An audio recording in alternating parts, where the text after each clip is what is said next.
Bonsoir, je ne vois pas. Ah, bonsoir, je suis désolée. Je cherchais où se trouvait la liste des participants. Je me dis, c'est bizarre, il n'y a personne. Du coup, je disais rien. Bonsoir à tous, bienvenue dans ce live 6 mois pour préparer le CRFPA. Euh, Est-ce que normalement vous devez bien m'entendre? J'ai mis le micro. Bonsoir Émilie, bonsoir Elisa et bonsoir Lisa. Je vais attendre 2, 3 petites minutes avant de débuter, que tout le monde s'inscrive et après. Bonsoir Elisa encore, bonsoir Camille, on m'entend super, super.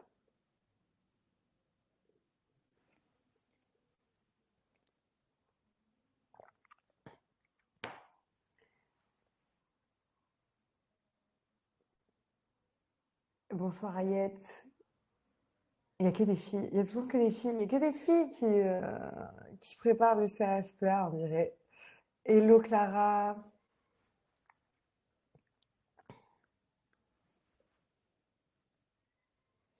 Et je vais commencer dans 1 minute à 19h03.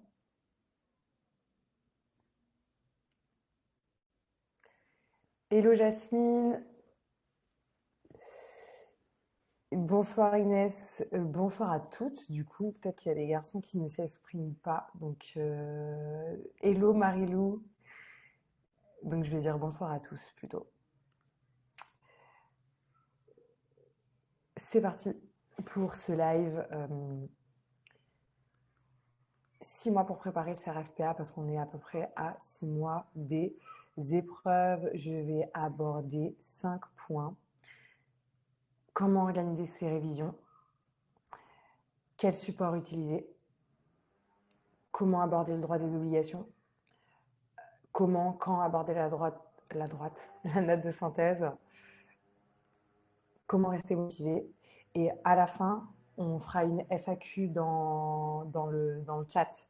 Donc, je vous invite à prendre de quoi noter et à noter vos questions quelque part et vous me les poserez ensuite à la fin. À prendre de quoi noter soit un papier, soit votre ordi, comme vous voulez, parce que je vais vous dire beaucoup de choses. C'est parti, comment organiser ces révisions. Alors, je vais vous expliquer comment les organiser d'abord de manière générale. À mon sens, il y a 2 périodes. Il y a avant l'été et pendant l'été, donc vraiment à partir de mi-juin. Avant l'été, c'est une période d'apprentissage et une période de révision. Si vos cours sont fichés, tant mieux. S'ils ne le sont pas, réfléchissez bien avant de vous lancer dans cette entreprise, car on n'apprend pas forcément en fichant ses cours, mais surtout en lisant et en relisant ces fiches qui doivent donc être déjà faites. Ficher, ça peut être extrêmement chronophage pour peu de résultats en termes d'apprentissage parce que c'est du temps qu'on ne passe pas à apprendre et à s'entraîner. Donc faites attention à ça si toutefois vous souhaitez ficher. Faites en fonction du temps que vous avez à votre disposition, étant précisé que toutes vos fiches devront être prêtes pour mi-juin, dernier carat. Là, on a 6 mois des épreuves. Si vous en avez la possibilité, faites des stages. Les stages, c'est pas du tout du temps perdu. Et je pense d'ailleurs que c'est mieux que ficher ses cours. Après, moi, ce sont mes conseils. Vous faites comme vous le sentez. Euh, alors, vous allez entendre 200 de cloches par rapport au stage. On va vous dire d'un côté qu'il y a certaines personnes qui vont vous dire que les stages ne servent à rien. Et d'un autre, on va vous dire que bah, moi, je pense que les stages sont vraiment bénéfiques pour le CRFPA, notamment en procédure et en droit des obligations. En droit des obligations parce que ça va vous permettre de réfléchir comme un avocat et d'aller plus loin dans vos raisonnements et dans les questions que vous allez vous poser pour répondre aux questions qu'on vous pose pour traiter les sujets, notamment les consultations juridiques. Et en procédure, c'est vachement bien aussi parce que la procédure, c'est super concret. Et la procédure, ça s'apprend sur le terrain plus que dans les livres. Donc voilà ce que je pense par rapport au stage à 6 mois des épreuves. Ceci étant, par rapport à vos révisions, je vous déconseille de passer un mois sans aborder une matière. Après, ça ne signifie pas que vous devez aborder toutes les matières dans leur intégralité tous les mois. En revanche, ne passez jamais un mois en délaissant une matière. Même s'il s'agit d'une matière que vous pensez maîtriser ou s'il s'agit d'une matière que vous kiffez et qui vous semble plus facile pour le CRFPA, parce que je vous le dis, le CRFPA, c'est jamais facile. Et je vous parle en connaissance de cause. Je vous dis ça parce que souvent, j'ai des étudiants, des élèves en coaching ou dans ma prépa qui me disent: ah, je pense que je vais commencer à réviser. Je vous dis n'importe quoi. Procédure civile en juin parce que je maîtrise bien. Et puis en fait, bah, finalement, ils se rendent compte qu'ils sont pris par le temps, que finalement, ce qu'ils maîtrisaient bien, bah, c'était il y a longtemps, ils ont oublié, etc. Donc voilà, ça ne mange pas de pain de réviser de temps en temps. Après, on ne révise pas tout de la même façon, avec la même intensité pendant les mêmes durées, mais ça ne mange pas de pain euh, de relire de temps en temps un petit bout de toute d'une matière. Voilà. Ce que je vous conseille de faire aussi pendant la période été pré-estivale, c'est de faire des exercices d'application. Je parle en obligue, procédure et votre spé. Faites des exercices d'application, pas forcément en condition d'examen, mais ça permet de varier les plaisirs, si on peut appeler ça un plaisir. Et ça va vous permettre de réviser en fait différemment et de mettre en application vos connaissances de manière plus cool, et pourquoi pas en condition d'examen, parce que je vous garantis que des entraînements en condition d'examen, vous allez en manger plus tard, et vous devez être, pour ça, vous devez être prêt, en forme. Et, euh, et voilà, donc faut faire attention à son état physique, mental, etc. En fait, va falloir y aller crescendo. Et le but de la période donc pré-estivale, c'est d'être prêt justement d'ici mi-juin pour pouvoir réaliser à partir de la mi-juin par là des conditions, des entraînements en conditions d'examen. Donc d'ici cette période, vous devez avoir tout vu, revu et re-revu. Après, si vous êtes chaud, vous pouvez faire des entraînements en conditions d'examen, mais encore une fois, ne vous cramez pas parce que c'est super fatigant hein, de s'entraîner en conditions d'examen. Et votre, vos révisions vont vraiment s'intensifier avec le temps. Et donc, il va falloir vraiment comment dire, conserver voilà, un certain équilibre et ne vous cramez pas, surtout pas. Ce qui nous amène à notre période estivale. Pendant l'été, moi, je vous conseille, alors avant l'été, je vous conseille de prioriser les révisions, l'apprentissage, les exercices hors conditions d'examen. Et pendant l'été, ce que je vous conseille de prioriser, sans pour autant délaisser le reste, c'est les entraînements en conditions d'examen.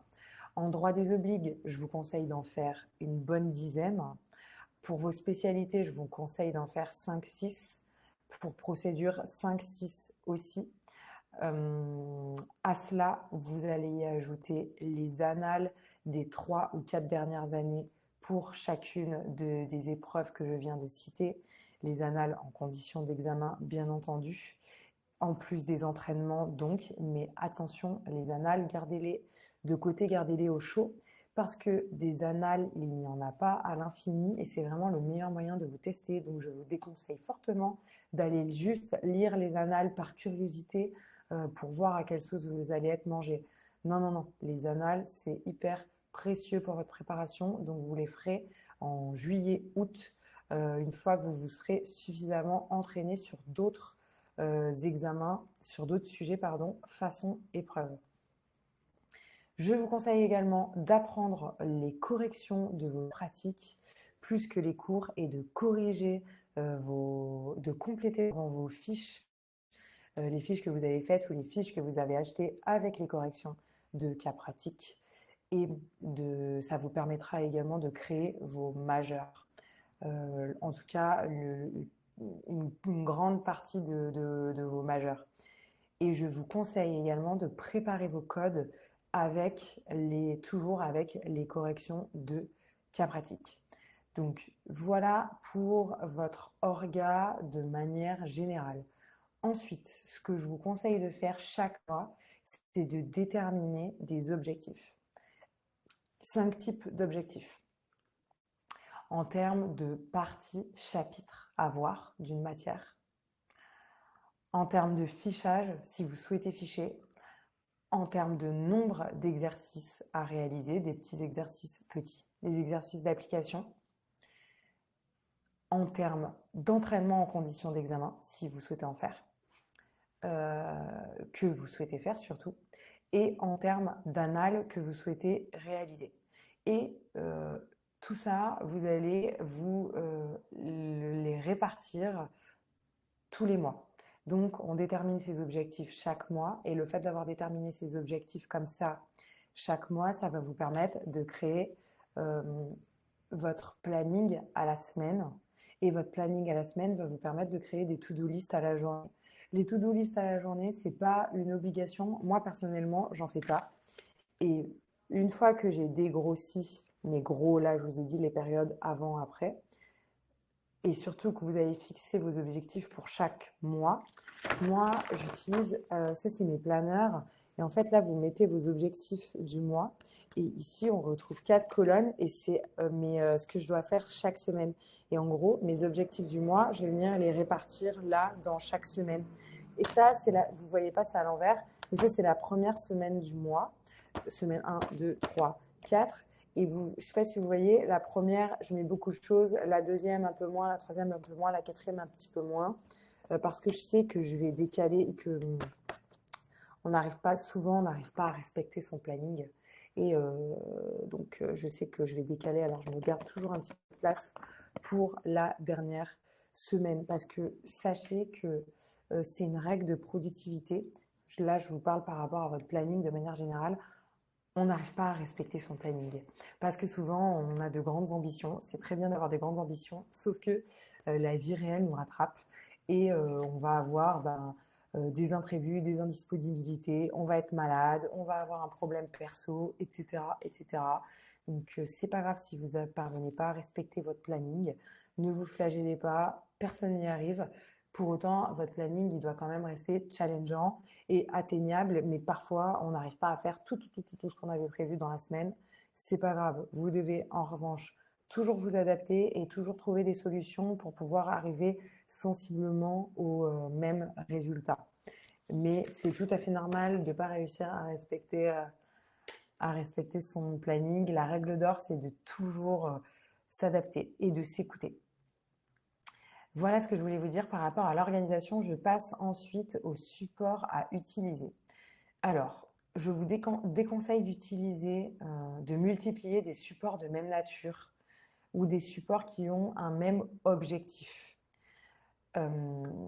Par exemple, un fascicule de cours et un manuel complet de cours ont exactement le même objectif. C'est 2 supports différents, certes, mais ce sont des supports de même nature avec le même objectif. Donc, vous allez faire doublon. Ça, c'est pas bon. Donc, vous choisissez. Soit vous taffez à partir d'un fascicule, soit à partir d'un manuel. Moi, je vous conseille d'avoir un ouvrage complet, un petit ouvrage ou des fiches et un ouvrage pour s'entraîner et basta. Sachant qu'un ouvrage complet, ça peut être un ouvrage ou des fascicules. Je vous montre un exemple. Aïe, je fais des bêtises. Je vous montre un exemple d'ouvrage. Je prends le premier qui vient. Je suis en train de ficher le droit de la famille et je vais ficher tout le droit civil. Donc, ça, c'est un manuel pour la spécialité droit civil. Ce n'est pas la peine d'avoir un manuel et un fascicule. Vous choisissez l'un ou l'autre. Donc, voilà ce que je voulais vous dire par rapport à ça. Je vous conseille également d'avoir soit un Memento ou les ouvrages collection carré rouge ou des fiches. Les 3 font le même job, donc il faut choisir. Je sais que choisir, c'est renoncer, mais il faut choisir. Euh, et je vous conseille enfin des ouvrages pour s'entraîner. Alors, des ouvrages pour s'entraîner pour le CRFPA, il n'y en a pas des masses. Moi, j'aime bien, pour réviser, j'aime bien la collection Henrix, là, que je vous ai montré. Je les adore pour le CRFPA. Il existe également les hyper courts de chez Dalloz. Moi, j'aime moins, mais c'est personnel. Après, vous allez à la FNAC, vous feuilletez, vous regardez ce qui vous plaît le plus ou pas. Et pour s'entraîner, ça, c'est les collections, comment elles s'appellent? Voilà, c'est la collection Réussir de chez Dalloz. Celui-ci, par exemple, c'est le droit des obligations en cas pratique. Et là, j'ai la procédure civile et les procédures civiles d'exécution en cas pratique. J'adore ces ouvrages. Mais ne multipliez pas les sources de même nature par peur de rater quelque chose parce que vous n'allez rien rater et c'est vraiment le moyen de vous embrouiller. Et ne vous en faites pas, vous n'allez rien rater quand bien même vous ne connaissez pas par cœur tous les ouvrages, ce qui est de toute façon impossible parce que de toute façon le programme est trop dense. Et c'est la raison d'ailleurs pour laquelle on ne se sent jamais vraiment prêt pour le CRFPA parce que le programme est super dense. Pour autant, sur ces programmes, il va falloir en connaître le cœur et le cœur de ces programmes. Donc ça va être surtout le contenu de vos fiches ou les fiches que vous allez utiliser. Le cœur, ça va être par cœur sur le bout des doigts et savoir comment l'appliquer intelligemment comme un avocat en se posant les bonnes questions, en utilisant la bonne argumentation, la bonne structuration, etc. C'est ça qu'on va attendre de vous. Donc voilà ce que je voulais vous dire par rapport au support. Ensuite, comment aborder le droit des obligations? Pourquoi je vous parle dès aujourd'hui du droit des obligations? Eh bien parce que c'est l'épreuve la plus importante. Pourquoi, à mon sens, c'est l'épreuve la plus importante? Pourquoi c'est l'épreuve la plus importante? Parce que c'est l'épreuve la plus difficile pour les élèves, où la notation est la plus dure. La moyenne, elle se situe entre 5 et 6, donc c'est pas jojo. Les élèves, ils se ramassent. Je dis pas ça pour vous faire peur. C'est parce que c'est pas du tout l'objet de mon propos. Ce que je veux vous dire, c'est que le droit des obligations, c'est super important. Vous ne devez pas vous rater et vous devez absolument avoir plus de 8 parce que avoir moins de 8 en droit des obligations, c'est vraiment se compliquer la tâche pour obtenir les écrits. C'est totalement faisable d'avoir au moins 8 en droit des obligations et bien entendu, l'idéal, c'est d'avoir 10 ou plus, bien évidemment, on s'entend là-dessus. Pour le droit des obligations, je vous conseille pour l'aborder de commencer par des petits ouvrages ou bien des mémentos ou bien des fiches. Je dis bien ou. N'utilisez pas tout cela. Avant de vous plonger dans le dur, avant de vous plonger dans des gros ouvrages ou dans des fascicules, des manuels. Le but, c'est d'apprendre par strate, par couche. Et avant de rajouter une couche, il faut que j'ai assimilé, avant d'ajouter la couche numéro 2, il faut que j'ai assimilé la couche numéro 1. Et en fait, l'apprentissage, quel qu'il soit, il doit toujours être progressif. Donc, on commence par des fiches, ensuite on passe à un gros manuel et ensuite on va lire et relire et relire et relire les fiches, surtout. N'ayez pas peur, même si ça paraît une montagne, parce que les montagnes, ça se gravit step by step. Et c'est pareil pour vos spécialités. Pour le droit des obligations, je vous conseille de commencer par le droit des contrats, parce que le droit des contrats, c'est le plus gros morceau. Et surtout, quand on regarde les derniers sujets d'Anal, c'est le plus gros nombre de points est accordé sur des questions en droit des contrats. Donc, je vous conseille de commencer par le droit des contrats. Ensuite, de faire du RGO, parce que c'est ce que vous aimez le moins de manière générale. Et en dernier, responsabilité civile, parce que ça, de manière générale, les étudiants captent bien.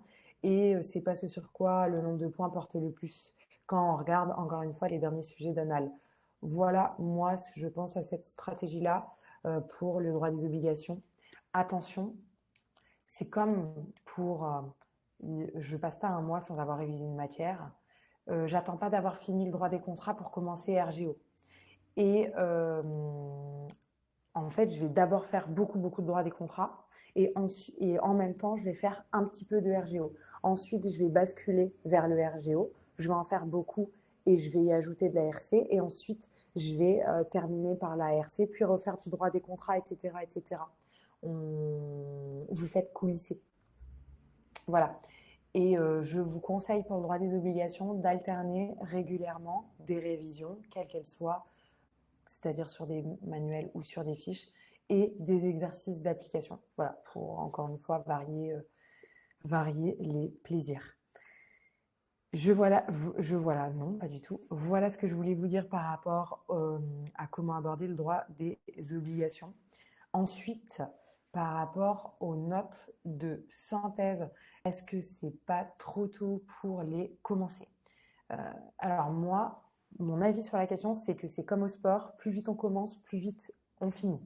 Dans le sens où plus vite c'est maîtrisé les notes de synthèse, plus vite je peux passer à autre chose et notamment au droit des obligations. Parce que vous ne le savez peut-être pas, mais votre organisation et vos révisions pour le droit des obligations, pour le CRFPA, pardon, vos révisions, votre préparation, elle doit être stratégique. C'est-à-dire qu'on ne va pas tout réviser de la même façon, en même quantité, en même intensité. Si vous voulez, le droit des obligations, ça va être la priorité.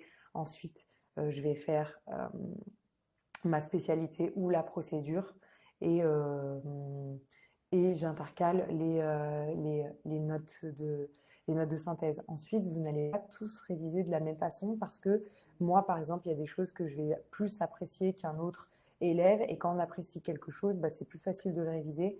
Donc, quand c'est facile, malheureusement, ce n'est pas ce sur quoi on va passer le plus de temps. Donc, tout est une question de stratégie et d'équilibre. La stratégie, elle s'applique aussi pour les notes de synthèse. En gros, donc pour les notes de synthèse, pour moi, mon avis, c'est plus vite, c'est que de la méthodologie. C'est une épreuve purement méthodologique, il n'y a rien à apprendre. Une fois qu'on sait faire, on sait faire, point final. Donc, plus vite je sais faire, plus vite je peux passer à autre chose pour consacrer mon temps à des choses qui vont me demander beaucoup plus de temps, à savoir notamment le droit des obligations. Pour savoir faire un note de synthèse, vous devez avoir la bonne méthode, les bonnes astuces et vous devez également vous entraîner. Après, ne tombez pas dans le piège de vous dire plus je m'entraîne, plus je vais progresser. Malheureusement, dans la vie, ça ne fonctionne pas comme ça, en tout cas pas pour la note de synthèse, d'autant que c'est très fatigant, très chronophage, parce que quand on s'entraîne en note de synthèse, c'est uniquement en conditions d'examen, c'est-à-dire pendant 5 heures, s'entraîner hors conditions d'examen en note de synthèse, ça ne sert strictement à rien. Voilà. Donc, les notes de synthèse, ça prend du temps. Pour moi, je vous conseille d'en faire 10 grand max. Au-delà, ça n'a plus de sens. D'ailleurs, je pense qu'à partir de la 3e, allez, 4e note de synthèse, si vous êtes bien drivé, vous allez complètement maîtriser l'épreuve. Donc, ce ne sera pas la peine, pas du tout la peine de vous acharner. Et c'est pas trop tôt de commencer maintenant. Donc, après, inutile d'en faire 4 par mois dès maintenant.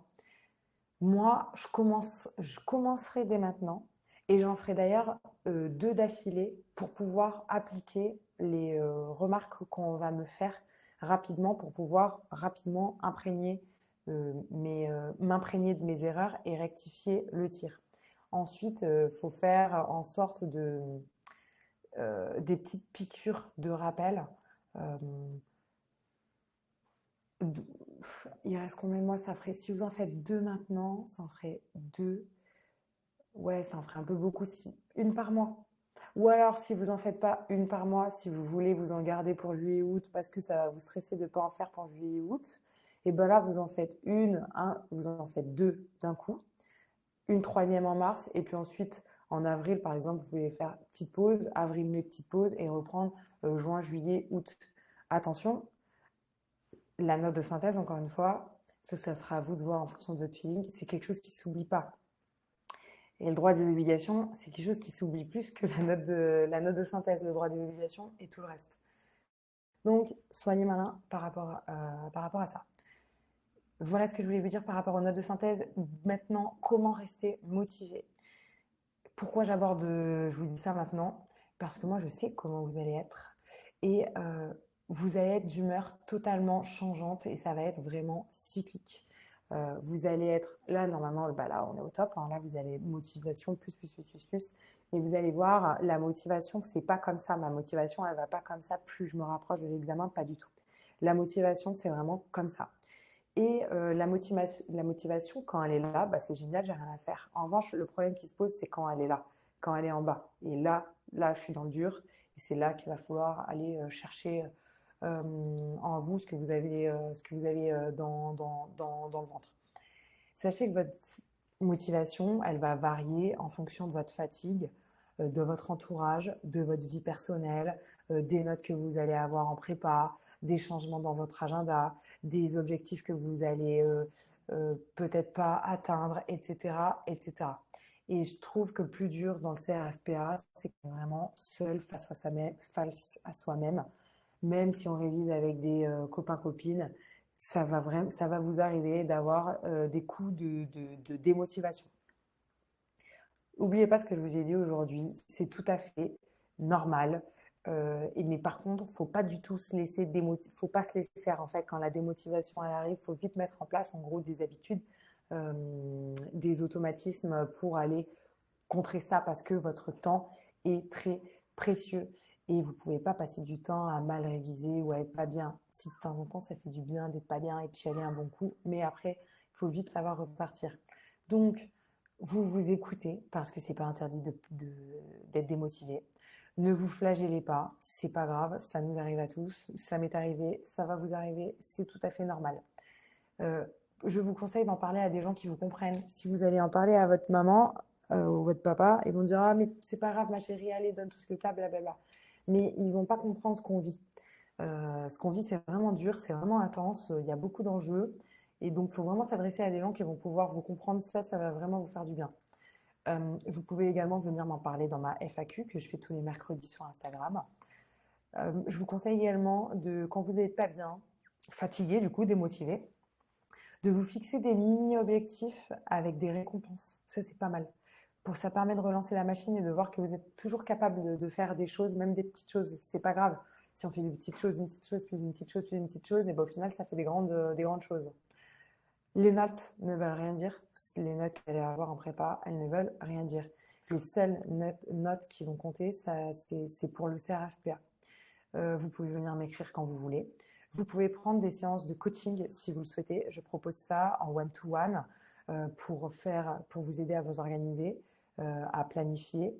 Mon but, je peux aussi vous remotiver. Je peux vous faire un feedback de vos copies en note de synthèse, en oblique, en procédure civile, etc. etc.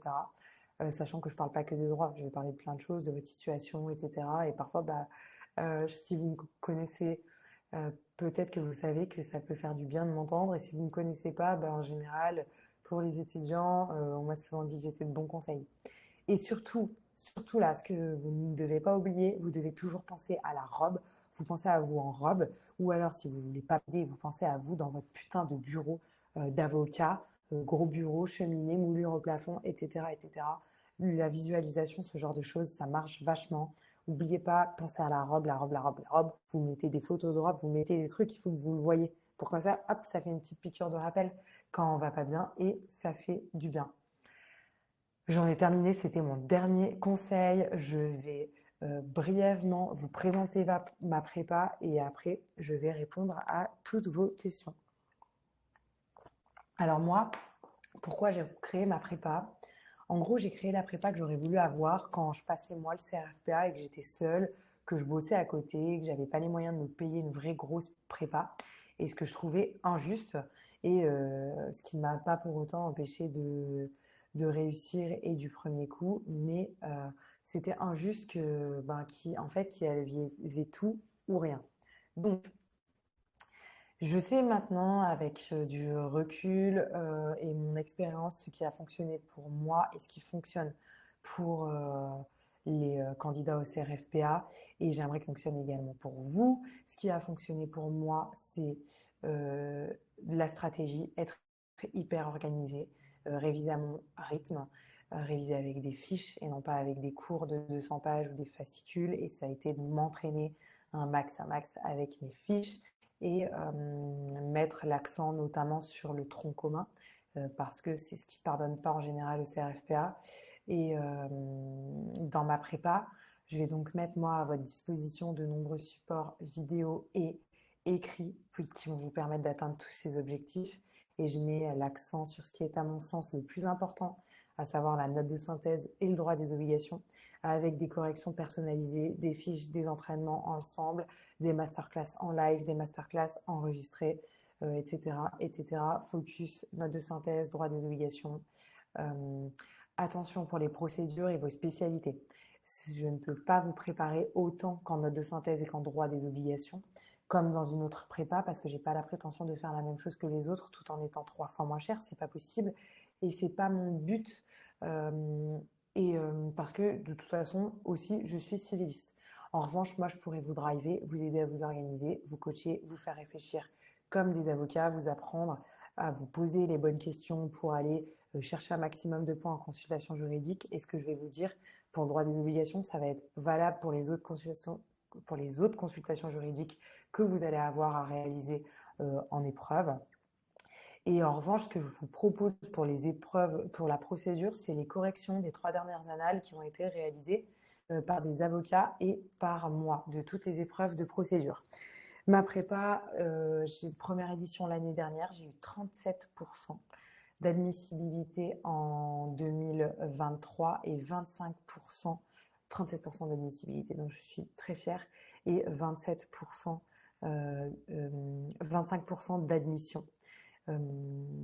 Alors, certains de mes élèves avaient la prépa de l'IEJ. D'autres avaient choisi ma prépa en complément d'une autre prépa. D'autres n'avaient que ma prépa. Attention, je ne vous dis pas ça pour multiplier, pour vous dire il faut multiplier les prépas pour réussir le CRFPA. C'est pas du tout ce que je suis en train de vous dire, mais c'est pour vous expliquer les différents profils qu'il y a. Surtout que moi, je vois le CRFPA d'une manière différente que les autres, donc ça peut venir en complément de ce que vous avez déjà. Je vous mets là dans le chat le lien pour la prépa où vous allez avoir beaucoup plus d'informations que ce que je viens de vous donner, parce que là, j'ai essayé de vous donner des infos dans les grandes lignes. Et en gros, le but de ma prépa, c'est une formation en ligne et en même temps avec des masterclass en live, en direct. Et ça va vous permettre en fait de vous préparer de manière autonome mais guidée, et vous allez également avoir des corrections personnalisées en note de synthèse et je pense en droit des obligations également. Je vous fais bénéficier, alors c'est la dernière fois que je vais faire ce code promo, elle sera à 325 € jusqu'à dimanche avec le code LIVE2. Et donc, ça vous permet de bénéficier de 75 € de réduction jusqu'à dimanche, ce dimanche minuit. Ce dimanche, on est le combien? Dimanche 11. Dimanche 11. Voilà tout ce que je voulais vous dire. Est-ce que vous avez des questions? Je pense que oui. Je vous invite à me les poser dans le chat.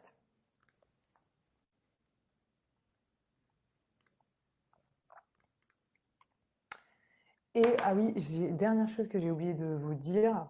Si vous n'êtes pas intéressé par toute ma prépa, vous pouvez être intéressé par mon pack CRFPA. C'est un pack qui contient des fiches de révision pour être efficace. Alors, vous allez retrouver des fiches de révision, droit des obligations, bien entendu. J'ai créé également tout ça, c'est des produits qui se trouvent dans la prépa. J'ai créé également des majeurs en droit des obligations. Donc, vous allez avoir les fiches de révision et les majeurs. Il n'y aura pas à réfléchir. Vous allez également retrouver le pack consultation juridique et le pack note de synthèse. Et ce pack, ça c'est le méga pack CRFPA qui existe également avec l'option procédure civile. Je vous mets le lien également. Et cette fois, j'en ai vraiment terminé. Je vous écoute pour vos questions. Ayette qui nous demande, j'aimerais savoir si vous préparez pour le grand oral SVP. Oui, je vous prépare pour le grand oral. En revanche, c'est une option qui est payante à 80 € et je vous fais des simulations de grand oral avec les élèves. Et en fait, vous passez chacun votre tour. Une fois vous êtes candidat, une fois vous êtes jury et une fois vous êtes spectateur. Ou alors, vous pouvez toujours préparer des questions pour avoir des questions à poser à l'élève qui est en train de passer. J'essaye d'en faire. Tout le monde passe 3 fois et tout le monde peut être spectateur quand il en a envie. Et je vais également faire de l'actualité juridique tout au long de la prépa, poster des articles d'actualité juridique pendant toute la prépa.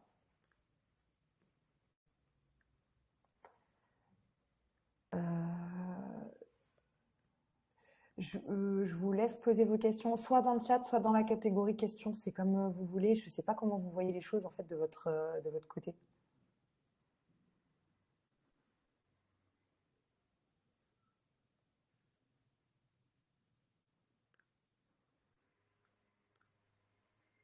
Au vu de ta moyenne, alors, Elisa, au vu de la moyenne des notes en droit des obliques, 5-6, quelles sont selon toi les erreurs des étudiants, à part les connaissances techniques en tant que telles que tu as relevées qui empêchent d'atteindre la moyenne?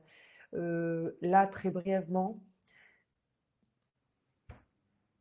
perte de ses moyens face à la copie, face à la longueur du sujet. Perte de temps à s'acharner à répondre à une question à laquelle on n'arrive pas forcément à répondre, alors que derrière, il y a des questions auxquelles on va parvenir à répondre. Donc bien souvent, en général, la moyenne, elle se situe à 5-6 parce que les étudiants sont notés sur 15. Parce qu'ils ne sont pas allés jusqu'à la fin, parce qu'ils s'entêtent à vouloir terminer absolument, à répondre à tout. Et ça, ben, stratégiquement, c'est pas ça qu'il faut faire. Après, c'est se noyer, se perdre dans les détails, que ce soit dans le cadre des révisions ou dans le cadre de vos réponses, parce que parfois, il y a des réponses à des questions qui sont vraiment très simples, et c'est pas parce qu'elles sont simples que c'est des mauvaises, réponses. Voilà, là, c'est ce qui me vient en tête pour le spontanément. Par ailleurs aussi, ça va être des réponses trop scolaires ou des réponses du coup enfin, la réponse trop scolaire, en gros, tu vas me dire un truc qui est juste, mais dans la vraie vie, on va pas pouvoir l'appliquer. Donc c'est trop scolaire, ça va pas convenir aux clients. Et c'est aussi ne pas voir les questions sous-jacentes qui sont cachées parce que, bah pareil, vous réfléchissez toujours de manière trop scolaire et il faut apprendre à se mettre à la place du client qui est stressé et qui va venir vous poser des questions suite aux questions auxquelles vous allez répondre. Mais là, je peux te répondre que très brièvement par rapport à ça. Comment tu t'es organisé avec ton travail étudiant pour réviser et te préparer? C'est une question de Lisa. Alors, je travaillais à McDo à raison entre 18 et 25 heures par semaine. Je travaillais les journées du mercredi au dimanche, j'étais à McDo. Lundi, mardi, j'étais off de McDo, donc je faisais que du CRFPA. Et sinon, je travaillais la journée, le CRFPA, de 9 heures à 16 heures. Et j'avais commencé à réviser en mars, un truc comme ça, mi-mars. Voilà, donc journée CRFPA et soirée McDo. Émilie, la prépa dure de quand à quand? Merci pour tous tes conseils, tes fiches sont géniales. Ah super, merci, c'est cool. Je suis contente que vous appréciez mes fiches, j'ai mis beaucoup de cœur et je veux qu'elles soient efficaces. La prépa dure de quand à quand? Et bien en fait, moi ma prépa, je la vois, euh, elle correspond, comme je veux que tu puisses te préparer à ton rythme, à toi. En gros, moi, je vais te dire, voilà, pour telle épreuve, telle épreuve, telle épreuve, je te préconise de t'organiser comme ça, comme ça, comme ça, de faire tel nombre d'entraînements. Et je vous propose également, je vous fais un calendrier d'objectifs avec des propositions, mais ça vous permet de vous positionner. J'ai un calendrier d'objectifs, un à 6 mois, un à 4 mois, un à 2 mois. Donc, peu importe quand est-ce que tu arrives dans la prépa, tu vas toujours pouvoir t'y retrouver en termes d'organisation.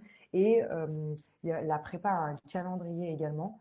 Et je vous donne des dates auxquelles il faut que vous ayez réalisé les exercices parce que c'est cette semaine-là qu'il va y avoir la masterclass correspondante. Après, ce n'est pas des deadlines impératives. C'est avant telle date, il faut que vous ayez fait ça. Le but, c'est que vous puissiez vraiment vous adapter en fonction de votre agenda.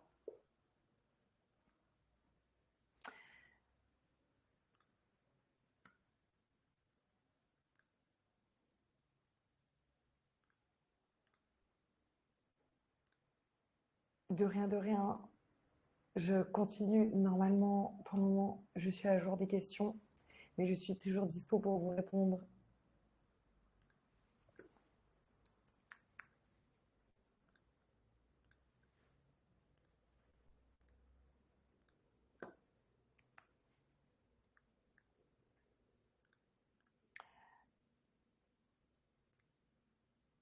Pour le moment, ça va pour les questions.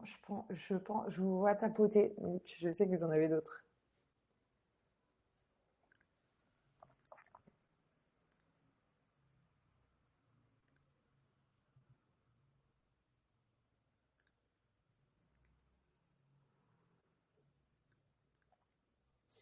Ou pas, peut-être pas, hein.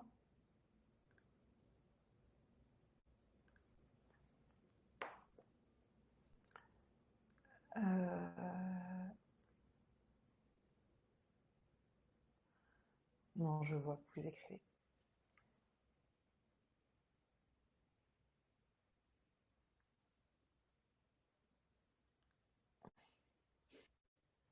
Aïe, aïe, aïe, je vais avoir plein de questions qui vont me tomber dessus.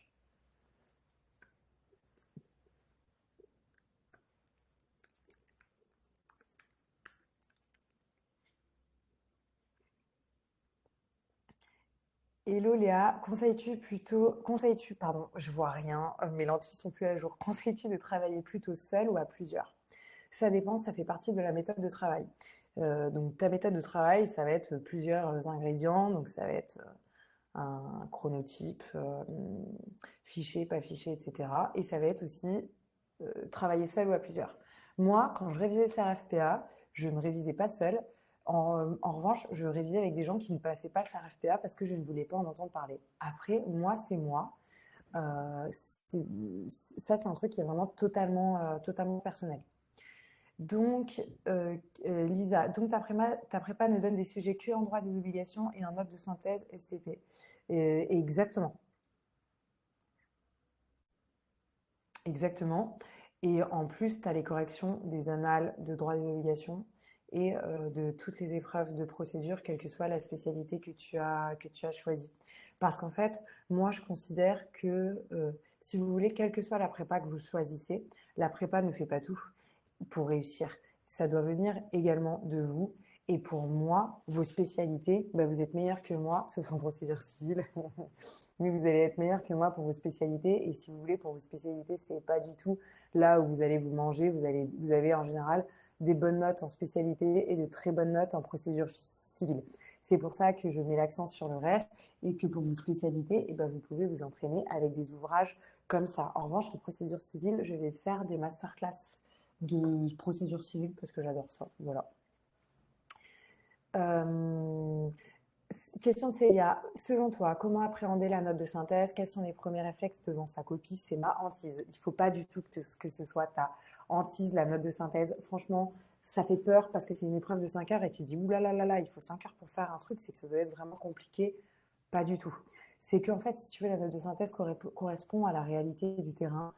Quand tu as un client qui arrive avec un méga dossier ou quand ton patron qui arrive avec un méga dossier qui te dit voilà, dans 2 heures, je veux que vous m'ayez dégrossi tout ça.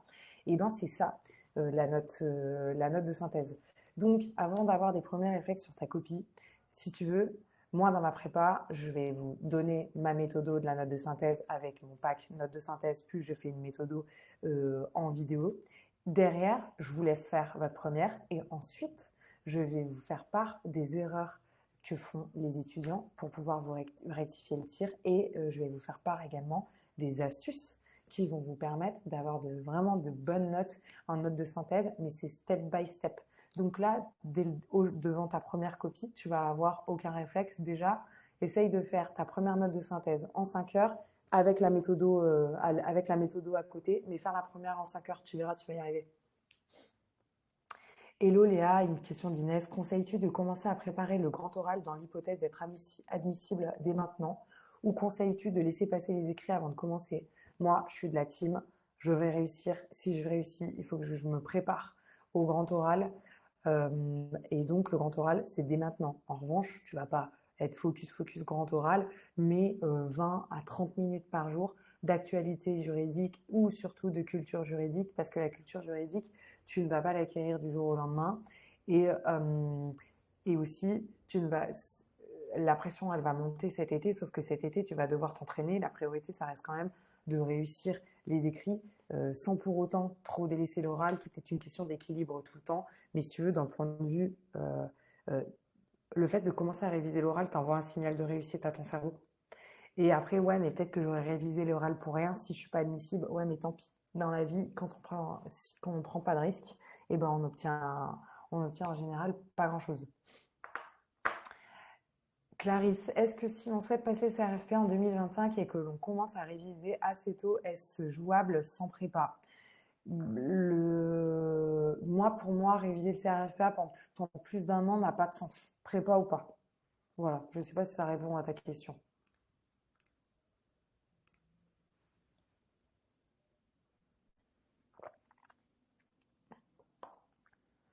Surtout, ça va dépendre en fait du temps que tu as accordé au CRFPA, mais le max, c'est vraiment un an.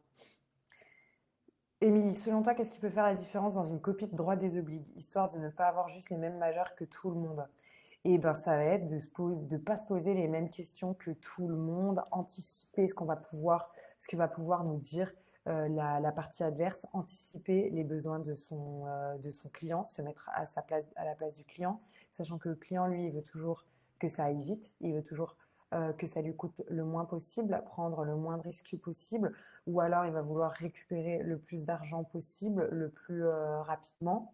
Euh, Ne jamais rien tenir pour acquis de ce qu'on te dit. Dans un sujet, on va pouvoir te dire, pardon, j'ai bugué.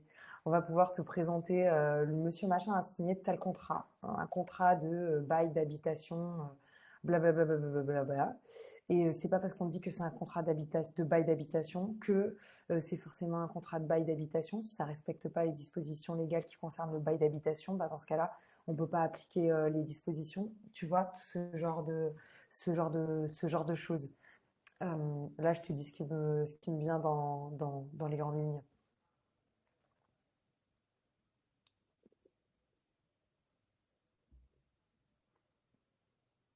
De rien, Émilie. Et donc, tout ça, c'est des choses que j'aborde en masterclass, en droit des obligations. Et moi, c'est moi qui vais vous poser les questions. En gros, on fait les sujets ensemble. Vous les faites chez vous, on fait des corrigés. Mais les corrigés, je ne vous les balance pas comme ça. Le corrigé, avant de vous le balancer, on le fait ensemble. Et c'est moi qui vais vous titiller et qui vais vous amener à réfléchir. Je vais pas te dire, bon alors, t'en penses quoi de ça? T'en penses quoi de ça? C'est trop large. Je suis là pour vous driver, mais c'est moi qui vais vous driver. Et à force, petit à petit, vous allez acquérir les mêmes réflexes que moi, c'est-à-dire les réflexes d'un avocat, même si je ne suis plus, mais vous m'avez compris.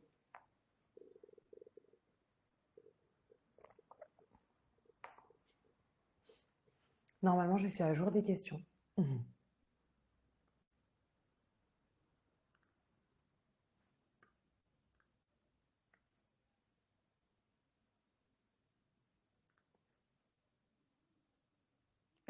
Lisa est en train de taper. Après, si vous avez d'autres questions qui vous viennent, parce que là, je vous ai dit énormément de choses et je vous parle, en même temps, vous devez réfléchir, etc. Vous pouvez m'écrire sur Instagram, il n'y a pas de problème, je me ferai un plaisir de vous répondre ou par mail, enfin, comme vous voulez. Mon Insta, c'est @lealo barbare et mon mail, contact@lealo.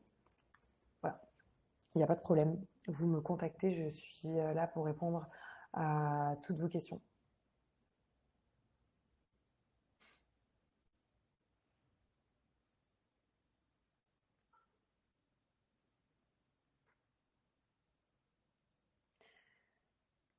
Si vous n'avez... Elisa est en train de taper, pardon. Je reste à votre écoute.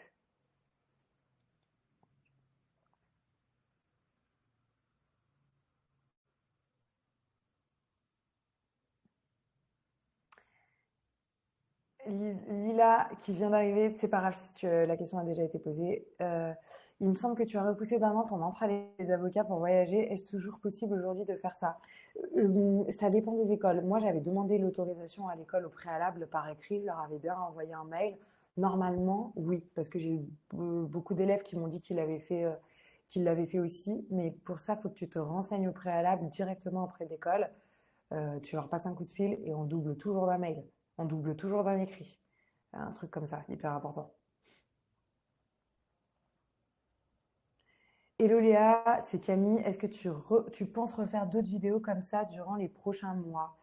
Euh, je vais en faire deux autres focus CRFPA et après le reste, bah, c'est dans ma prépa que tout se passe. Et dans ma prépa, je vais en faire en général trois par mois. Il va y avoir des masterclass sur la note de synthèse, les erreurs, les axes, sur le droit des obligations, les majeurs, les duos de notions à connaître pour s'entraîner, les corrections ensemble, des annales, des sujets façon épreuve que je vais créer.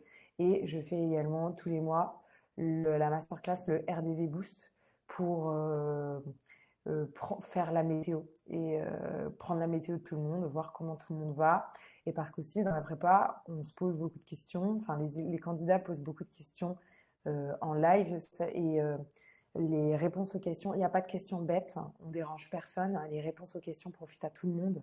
Et quand on a un coup de démotive, et ben c'est bien, ça permet de vraiment s'entraider. Et j'ai un groupe Telegram aussi qui est là pour ça.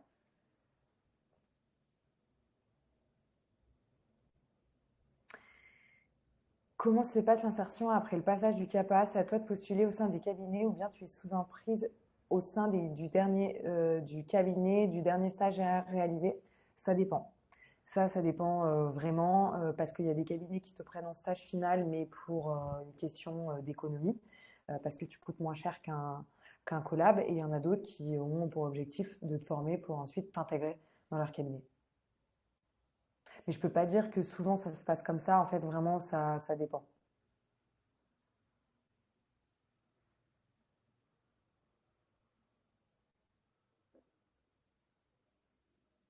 De rien, de rien.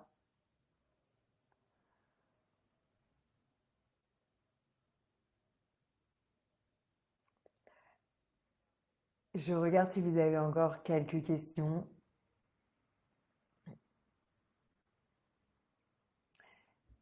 Merci Léa, je n'osais pas te contacter sur Insta pour ne pas te déranger car cette année je prépare le CRFPA 2025. Euh, mais j'aimerais beaucoup échanger avec toi puisque je m'identifie à toi car je suis basée en Espagne. Ok, je comprends tout à fait.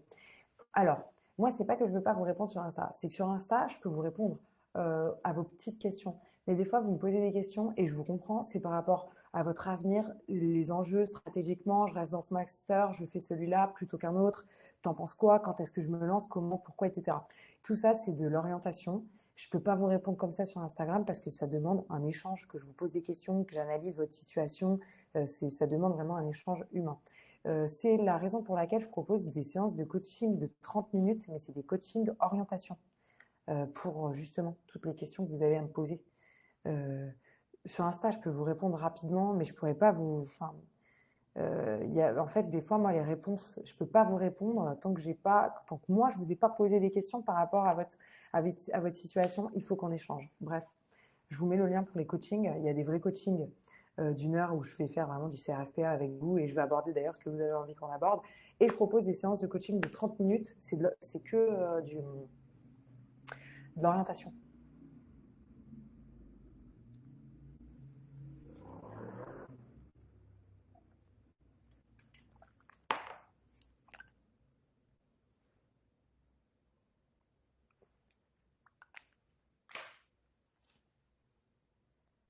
J'attends de voir si vous avez d'autres questions. Je vous vois en train de taper.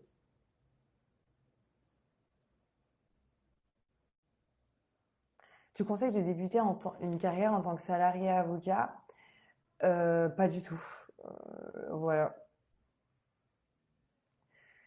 Mais après, si toi, tu as envie d'être salarié, c'est personnel, sauf que ça représente 8% des avocats. Elisa, nanana. De rien, Elisa.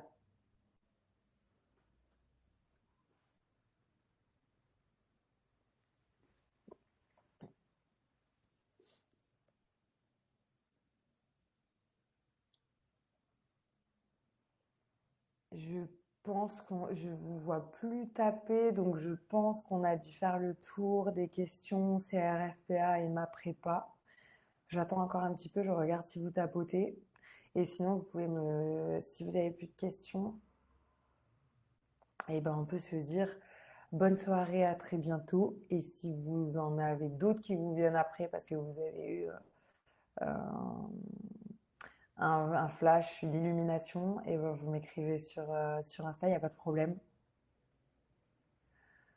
Du coup, je vous dis bonne soirée. Vous allez recevoir par mail les liens de tout ce que le lien récap de tout ce que de tout ce que je vous ai dit.